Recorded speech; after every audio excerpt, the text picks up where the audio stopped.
right, everybody, welcome to the space. I know the Hype team is really excited to have all of you here, but I really just wanted to let you guys know what we're about and just, you know, Hype Center as a whole.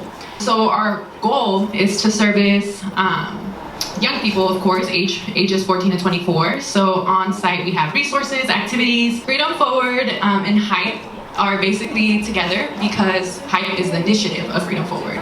We are a nonprofit here in SF, and our mission is basically very, very light, nothing too deep. We're just trying to prevent commercial sexual exploitation. So we're really trying to prevent sex trafficking, okay? I want to make sure we're all represented. Again, Hype is about being a hub. We want to make sure everyone's connected, and it's really beautiful seeing our two powerful women holding down the whole event, okay? So just a big shout out to everyone. Can we get another woo woo? See you so much clearer now.